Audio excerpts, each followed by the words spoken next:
I've been enamored with film photography for a while now. The way I edit photos and color video has become very film-inspired, with plenty of great and heavily stylized looks. And so the second I got a film camera, I slammed a roll of the cheapest film I could buy into it. A roll of Ilford Delta 400 for $11 to be exact.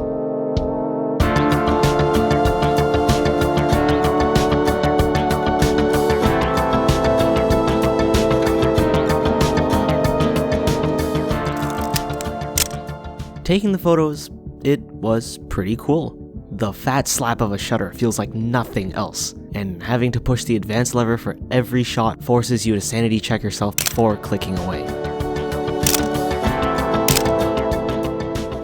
Not being able to review the shot right after forced me to trust my skill, which unfortunately I don't have a lot of.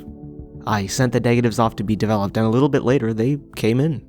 They say never meet your idols, cause they'll turn out to be secret recruiters for an immortality cult that doesn't make you immortal, but instead transfers your— Anyway, the Delta 400 didn't try to get me to join a cult, but it did disappoint me, much like my idols. It feels incredible when you can hold an image, the original, completely unique moment in time that only a lens can capture.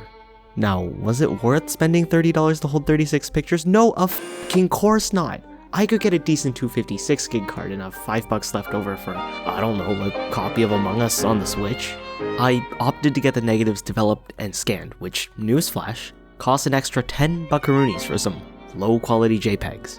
I already have a digital camera and a macro lens, so why not just do it myself? I built this janky contraption out of hopes and dreams, with Legos sprinkled in somewhere. The GH4 that I was using for scanning only had 16-ish megapixels, so the resolution that film is infamous for was wasted here.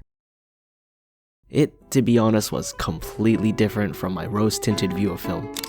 If I'd just shot with a digital camera, then edited how I normally would, then I think I would have been much happier with the result. What I will miss though is the dynamic range of film. I've reshot photos thinking that I've overexposed by 1 or 2 stops, which would have been annoying to fix with a digital camera, but it's a completely different story with film.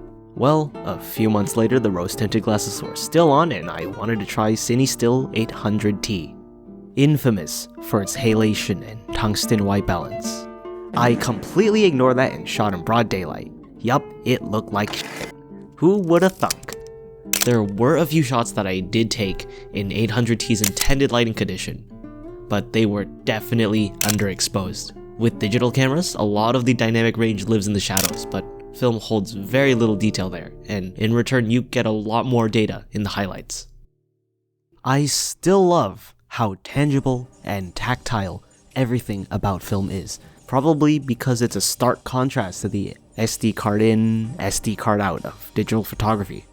I was born in the age of digital cameras, and so film is nothing but a cool gimmick to me. Maybe it's just a bad first impression, or maybe I wasn't skilled enough for film, but it doesn't mean I've learned nothing from film photography. A lot of my inspiration for composition and color come from great film photographers, and it's really helped in avoiding the soulless, high contrast teal and orange clarity slidered photos that half of Instagram seems to love.